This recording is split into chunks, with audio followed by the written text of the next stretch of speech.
Hi guys, and welcome back. We want to wrap up quickly here on the trig discussion. Of course, functions are discussed separately when we have done the algebraic functions.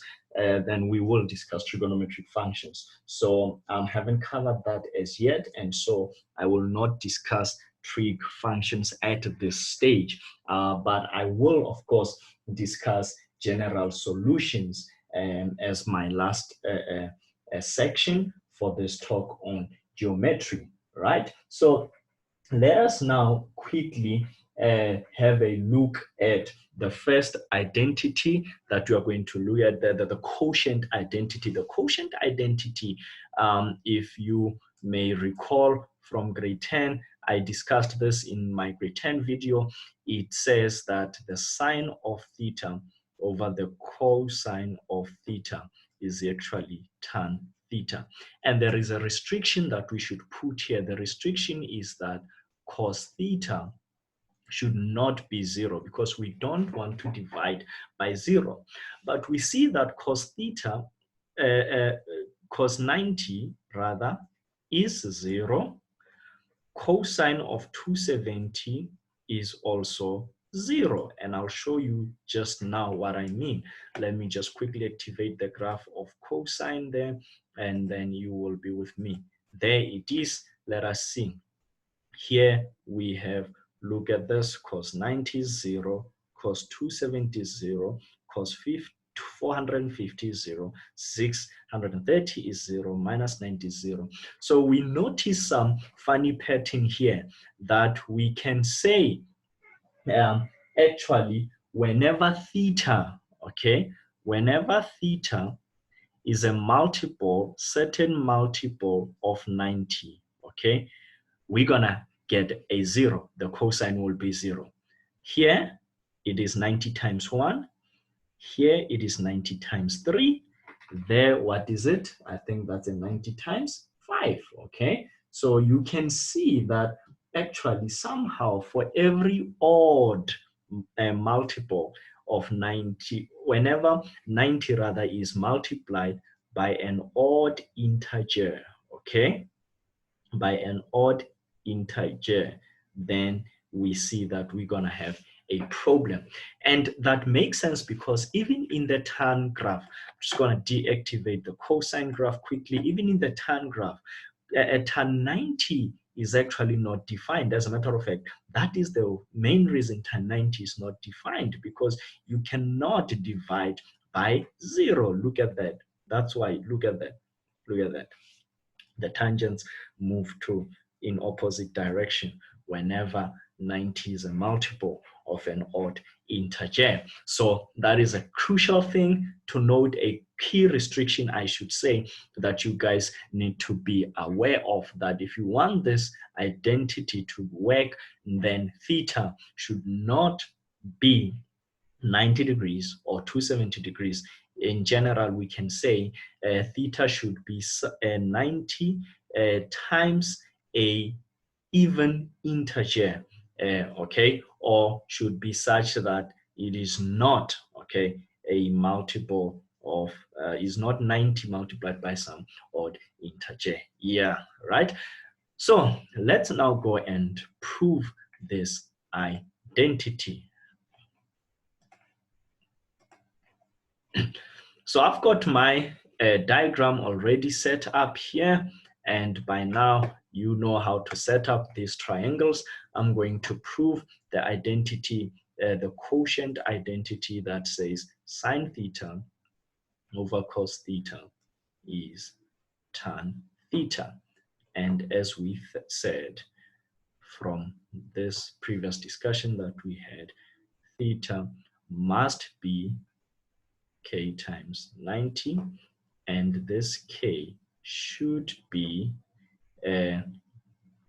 okay, k should be even, okay, such that n is an integer, okay, such that an n is integer. So this is basically to say k should be even, okay. We don't want it to be odd because we just saw that when it's odd, up, we're gonna have to divide by 0, and we don't want to divide by 0. So maybe I should emphasize this. Cos should not be 0, and therefore the above condition holds.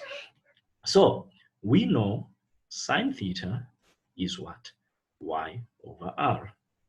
And cosine theta is what? X over r. And tan theta is what?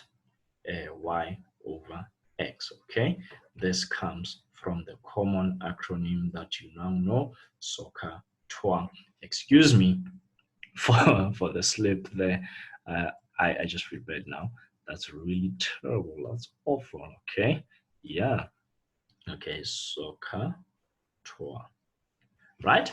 So whenever we prove, okay, I like using this saying required to prove so that I have a clear picture of my objective in the proof. I'm required to prove that the quotient sine theta divided over tan theta, over cos theta is tan theta. So this here is my left-hand side because it's on the left side. This here is my right-hand side. So I must actually just show that the left side is equal to the right side. And you'll see as we move along proving trig identities and identities, there are other ways, okay, or there are instances where we can actually prove that the right side is equal to the left side, or we can simplify both the left and right and get to a point where they are equal. And we would have proven that the identity is true. So in this case, because this is one of the identities that we are going to use now and then, we must prove from left to right. So by definition then, y over r divided by x over r, I am now simplifying, is the same as y over r times r over x. That's just basic algebra from fractions, and this is just y over x. But y over x is what? Is tan theta, and this is just the right hand side. And lo and behold, I have proven the identity. That easy? Yep, absolutely that easy. The second identity that I am quickly going to prove, which I think you also have an idea of the proof if you checked out the grade 10 video, it is the square identity. So this here is known as the quotient because we are dividing quotient identity. Now, I'm going to quickly discuss the square identity. The square identity states that sine squared theta plus cos squared theta is equal to 1. Okay, and notice that from this identity, we can actually figure out that sine squared theta is 1 minus cos squared theta. But 1 minus cos squared theta is actually the difference of two squares. So you can actually have this, okay? I'll give you the proof, of course, in a short while. Finally, we can also, if we make cosine the subject of the formula, we see that this is 1 minus sine squared theta. And guess what? That's the difference of two squares also. So we see right there and then that this must be 1 minus sine theta into 1 plus sine theta. Why am I doing this? I'm just saying to you here, when you see a trig identity that you've got to prove, if you come across something like this, know that it can be just sine squared or 1 minus cos squared into that. As a matter of fact, you might find yourself having this situation.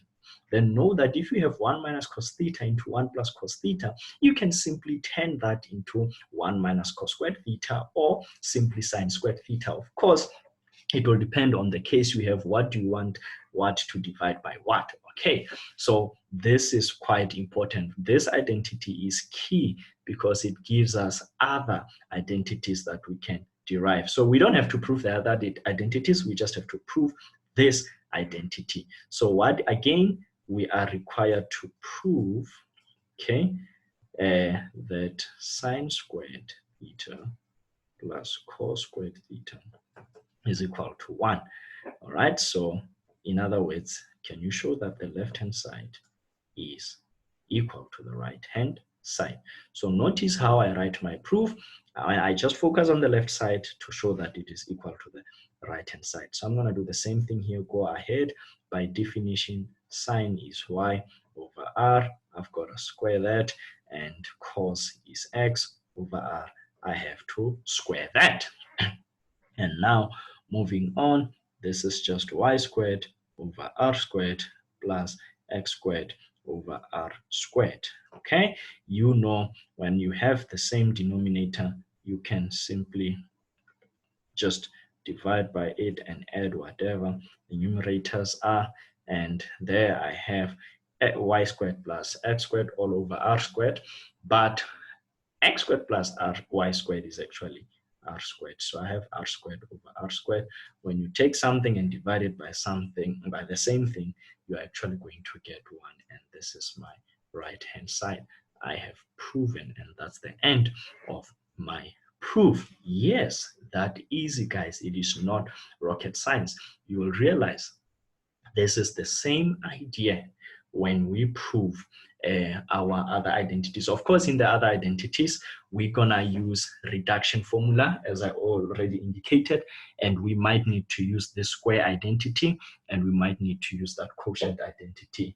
It will just vary from context to context, okay? So lastly, I am going to discuss angles that are bigger than 360. So keep in tune. That's what will be coming up in the next video. Cheers.